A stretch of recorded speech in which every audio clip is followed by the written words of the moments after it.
നമുക്ക് പ്രിയപ്പെട്ട പ്രേക്ഷകരെ അലക്സറ മുഹമ്മദ് പേരുക്കടയിൽ നിന്ന് ചേരുകയാണ്. പേരുക്കട കൊട്ടിക്കലാശന്റെ ഈറ്റില്ലം എന്ന് വേണമെങ്കിൽ പ്രയോഗിച്ചു. കാരണം ആളുകൾ ആവേശം കൊണ്ട് പേരുക്കടക്കറിയാം, ആ പേരുക്കടയിൽ അടുത്താണ് നമ്മുടെ വീടൊക്കെ സ്ഥിതി ചെയ്യുന്നത്. അതുകൊണ്ട് പേരുക്കട വിട്ട് നമുക്കൊരു കളിയില്ല. അവിടെ അലക്സറ മുഹമ്മദ്. അലക്സറാം, പേരുക്കടയിൽ എന്ത് സംഭവിക്കുന്നു?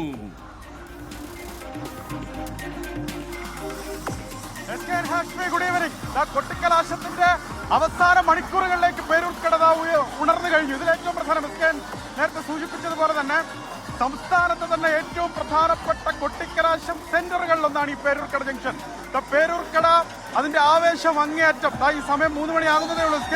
അതിന്റെ ആവേശം അങ്ങേയറ്റം കാണിച്ചു തുടങ്ങി എന്നുള്ളതാണ്. LDFന്റെ സ്ഥാനാർത്ഥി, അതായത് സിറ്റിംഗ് MLA VK പ്രശാന്തിനായ LDFന്റെ പ്രവർത്തകർ പേരൂർക്കടയിലെ ഒരു ഘട്ടത്തിൽ ഒരു റോഡിൽ അവർ നിലയുറപ്പിച്ചിരിക്കുന്നു. തൊട്ടിപ്പുറത്ത് BJP സ്ഥാനാർത്ഥി R ശ്രീലേഖയ്ക്ക് ആകാശ ബലൂണുകളുമായി ശ്രീലേഖയ്ക്ക് വേണ്ടിയുള്ള പ്രചാരണം അവർ കൊഴുപ്പിക്കുന്നു. ക്രെയിനുകൾ കളത്തിലുണ്ട്. ആ ക്രെയിനുകളിൽ ഒളിപ്പിച്ചിരിക്കുന്ന സർപ്രൈസ് എന്താണെന്ന് ഇനി കുറച്ചുകൂടെ കഴിയുമ്പോഴായിരിക്കും നമുക്ക് വ്യക്തമാകുക. തൊട്ടപ്പുറത്ത് UDFന്റെ സ്ഥാനാർത്ഥി കരുത്തനായ K മുരളീധരന് വേണ്ടി UDFന്റെ പ്രവർത്തകർ പ്രചാരണം കൊഴുപ്പിക്കുന്നു. അവരവിടെ ഒരു സ്റ്റേജ് പോലേക്ക്, ഒരു വേദി പോലേക്ക് ഒരുക്കിയിട്ടുണ്ട്. അവിടെ ഇനി ഡാൻസോ മറ്റൊക്കെ ഉണ്ടോ എന്ന് പോലും സംശയമാണ്. എന്താണെങ്കിൽ പ്രവർത്തകർ കൂറ്റൻ കട്ടൗട്ടുകൾ, ഫ്ലെക്സുകൾ, ക്രെയിനുകളിൽ അവരുടെ സ്ഥാനാർത്ഥികളുടെ ചിത്രങ്ങൾ ഉയർത്തുന്നു.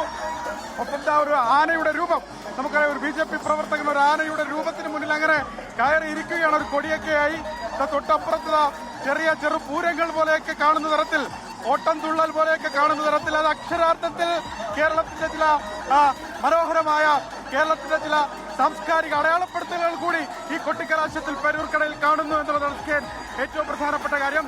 നമുക്കറിയാം 23 ദിവസത്തെ പ്രചാരണത്തിന്റെ അവസാന മണിക്കൂറുകൾ അത് ഏറ്റവും തീവ്രമായി അവതരിപ്പിച്ച തങ്ങളുടെ ശക്തി ആരാണ് ഈ മണ്ഡലത്തിലെ കേവൻ, ആരാണ് ഏത് മുന്നണിയാണ് ഈ മണ്ഡലത്തിലെ കരുത്തർ എന്നറിയിക്കുന്നതിനുള്ള ഏറ്റവും അവസാനത്തെ സമയമാണ് മുന്നണികളെ സംബന്ധിച്ച്. പ്രത്യേകിച്ച് ഈ കാണുന്ന കാഴ്ച, അതായത് ഈ കൊട്ടിക്കലാശത്തിൽ അവർ കാണിക്കുന്ന പുറത്തെടുക്കുന്ന ശക്തിയായിരിക്കും വോട്ടെടുപ്പിൽ ആളുകൾക്ക് സ്വാധീനിക്കുന്നതിൽ ചെറിയൊരു ഘടകം എന്ന് പോലും മുന്നണികൾ വിലയിരുത്തുന്നുണ്ട്. അതുകൊണ്ട് തന്നെ ഈ പ്രചാരണ വേള, ഈ കൊട്ടിക്കലാശത്തിന്റെ വേള അത് തീവ്രമാക്കാൻ മുന്നണികൾ തീരുമാനിച്ചിരിക്കുന്നു. ആകാശത്തേക്ക് കാണാം പല നിറത്തിലുള്ള, അത് മനസ്സിലാക്കുന്നത് BJPയുടെ ഈ വലിയ തോതിൽ അവരുടെ കൊടികളും അതുപോലെ അവരുടെ ആകാശത്തേക്ക് അവരുടെ ഈ സാധനങ്ങളൊക്കെ അങ്ങനെ പറത്തി കളിക്കുകയാണ്. ബലൂണൊക്കെ അങ്ങനെ പറന്നു നിൽക്കുകയാണ്. ശ്രീലേഖയുടെ മാത്രമല്ല സ്കൈ ബലൂൺ UDF സ്ഥാനാർത്ഥി മുരളീധരനുമുണ്ട്. അത് ആകാശത്ത് അങ്ങനെ നിറങ്ങൾ അങ്ങനെ പറന്നുയരുകയാണ്. അത് പേരൂർക്കടയുടെ ആകാശം മുഴുവൻ പ്രചാരണത്തിന്റെ അലയൊലികൾ അടിച്ചങ്ങനെ കയറുന്നു വെക്കാൻ ഹാഷ്മി. ഇനി മണിക്കൂറുകൾ കഴിയുമ്പോൾ വീണ്ടും ഈ പ്രചാരണം അതിതീവ്രമാകും. ഇപ്പോൾ ഈ മണ്ഡലത്തിന്റെ വിവിധ ഇടങ്ങളിൽ ഈ മുന്നണികൾ അവരുടെ സ്ഥാനാർത്ഥികൾക്ക് വേണ്ടിയുള്ള ബൈക്ക് റാലികളും വാഹന റാലികളും ഒക്കെ നടത്തുകയാണ്.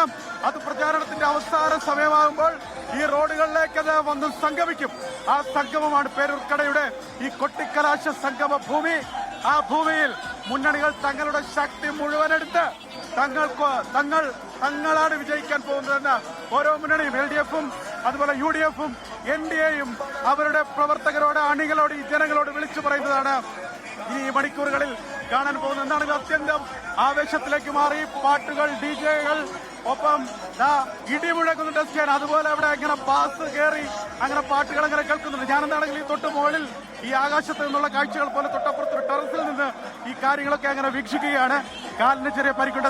നേരത്തെ പോലെ ക്രെയിനിന് മുകളിലേക്ക് വലിച്ചു കയറാൻ ചിലപ്പോൾ പറ്റിയെന്ന് വരില്ല. അതുകൊണ്ടാണ് അല്പം ഒന്ന് റിസ്ക് എടുക്കാതെ ഇവിടെ നിൽക്കുന്നത്. എന്താണെങ്കിലും കുറച്ച് കഴിയുമ്പോൾ നമുക്ക് അവിടെ അങ്ങനെ പോകണമെങ്കിൽ നമുക്കതും ഒന്ന് ശ്രമിക്കാം. എന്താണെങ്കിലും ആവേശം കൊട്ടിക്കയറുന്ന പേരൂർക്കടയുടെ ആകാശത്തും പേരൂർക്കടയുടെ കരയിലും പേരൂർക്കടയുടെ നിലത്തിലുമെല്ലാം കൊട്ടിക്കലാശത്തിന്റെ ഏറ്റവും മൂർധന്യമായ ആവേശം കടന്നു വരുന്നു. ഹാഷ്മി, അല്ലാതെ പോരൂർക്കടയായി മാറുകയാണ്. പേരൂർക്കടയല്ലാതെ പോരൂർക്കടയായി മാറുകയാണ്. പോര് അതിന്റെ പരമാവധിയിലേക്ക് ഉയരുകയാണ്. അവിടെ ആകാശ ബലൂണുകൾ എത്ര ഉയരത്തിൽ ആര് പറത്തുന്നു എന്ന മത്സരം പോലും തോന്നുന്നുണ്ട്. ഒരു ഘട്ടത്തിൽ അത് ശ്രീലേഖയായിരുന്നെങ്കിൽ അടുത്ത ഘട്ടത്തിൽ K മുരളീധരൻ, പിന്നെ ശ്രീലേഖ, പിന്നെ K മുരളീധരൻ, അങ്ങനെ മാറി മാറി ആകാശ ബലൂണുകൾ കൂടുതൽ ഉയരത്തിലേക്ക് പറക്കുന്നു. ആകാശ ബലൂൺ മാത്രമല്ല, ഒരു ആകാശം താഴോട്ട് എന്ന് തോന്നിക്കുന്ന രീതിയിലുള്ള വലിയ കട്ടൗട്ടുകൾ, നീളൻ കട്ടൗട്ടുകൾ, നീളൻ ഫ്ലക്സുകൾ അവിടെ പ്രകടമാണ്. അവിടെ അരിവാൾ ചുറ്റിയ നക്ഷത്രത്തിൽ അടയാളത്തിൽ ചെങ്കൊടികൾ പാറിക്കളിക്കുന്നു പേരൂർക്കടയുടെ ആകാശത്തെ. പേരൂർക്കട നേരത്തെ പറഞ്ഞതുപോലെ കേരളത്തിൽ എല്ലായിടത്തും വെച്ച് നോക്കിയാൽ തന്നെ ഏറ്റവും കൂടുതൽ പ്രചരണാവേശമുള്ള സ്ഥലം. അതിന് പല കാരണങ്ങൾ. ഒന്നാമത്തെ കാര്യം നേരത്തെ SK പറഞ്ഞതുപോലെ അത് കുറച്ച് വിശാലമായ സ്ഥലമാണ്. 3 വഴികൾ കൃത്യമായുണ്ട്. ഒരു വഴിയിൽ നിന്ന് ഈ പറയുന്ന തൃശ്ശൂർ പൂരത്തിന്റെ ചെറുപൂരങ്ങൾ വരുന്ന പോലെ ഒരു വഴിയിൽ നിന്ന് LDF പൂരം വരും, മറുവഴിയിൽ നിന്ന് UDF പൂരം വരും, NDF പൂരം വേറൊരു വഴിയിൽ നിന്ന് വരും. അങ്ങനെ 3 പൂരങ്ങൾ അവിടെ സംഗമിക്കും. സംഗമിച്ച് കൊടിമാറ്റം അടക്കമുള്ള ഈ പറയുന്ന കൊടിമാറ്റം എന്ന് പറയുന്ന മട്ടിൽ കാഴ്ചയിൽ തോന്നുന്ന പല പ്രചരണ ഉപാധികൾ അവിടെ ഉണ്ടാകുന്നു. കൂടുതൽ കളറുകൾ ആകാശത്തേക്ക്, അത് ചുവപ്പ് കളർ അല്ലെങ്കിൽ ത്രിവർണ്ണ കളർ അല്ലെന്നുണ്ടെങ്കിൽ കാവി കളർ, അങ്ങനെ പല അർത്ഥത്തിൽ തോരണങ്ങളുടെ രൂപത്തിൽ പമ്പ് ചെയ്തുകൊണ്ട് ആകാശം അങ്ങനെ രാഷ്ട്രീയ നിറങ്ങൾ കൊണ്ട് നിറയാൻ പോകുന്ന മണിക്കൂറുകളിലേക്ക് പോകുന്നു. സമയം 3 മണി കഴിഞ്ഞ് 9 മിനിറ്റ് 46 സെക്കൻഡ് ആകുന്നു. ഇനി കേവലം 3 മണിക്കൂർ താഴെ മാത്രമേ ഉള്ളൂ. കേരളത്തിൽ ഏറ്റവും നിർണായകമായ, ഏറ്റവും കൂടുതൽ വാക്പോരുണ്ടായ, ഏറ്റവും കൂടുതൽ വിഷയങ്ങൾ വന്നിറങ്ങി കയറിപ്പോയ ഒരു പ്രചരണ കാലത്തിൽ അത് പൂർത്തിയാവാൻ, പരസ്യപ്രചരണം, വാക്കുകൾ കൂടിയുള്ള പരസ്യപ്രചരണം, വാക്പോരുകൾക്ക് അറുതി വരാൻ, പരസ്യപ്രചരണം പൂർത്തിയാവാൻ ഇനി കേവലം 3 മണിക്കൂറിൽ താഴെ, 2 മണിക്കൂറും ഏതാണ്ട് 40 മിനിറ്റൊക്കെ മാത്രമേ ഇനി ബാക്കിയുള്ളൂ. അപ്പോൾ അവസാന വോട്ടുറപ്പിക്കാനുള്ള ശ്രമങ്ങൾ, മുന്നണികൾ ഗ്രൗണ്ടിൽ തങ്ങൾ ശക്തരാണ്, തങ്ങൾക്ക് മൈറ്റുണ്ട്, തങ്ങൾക്ക് പ്രൈഡുണ്ട് എന്ന് കാണിക്കാനുള്ള ശ്രമങ്ങളൊക്കെ അവിടെ നടക്കുന്നുണ്ട്. അങ്ങനെ പേരൂർക്കട 3 മണിക്കൂർ മുന്നേ തന്നെ ആവേശത്തിന്റെ പരകോടിയിലേക്ക് എത്തുകയാണ്.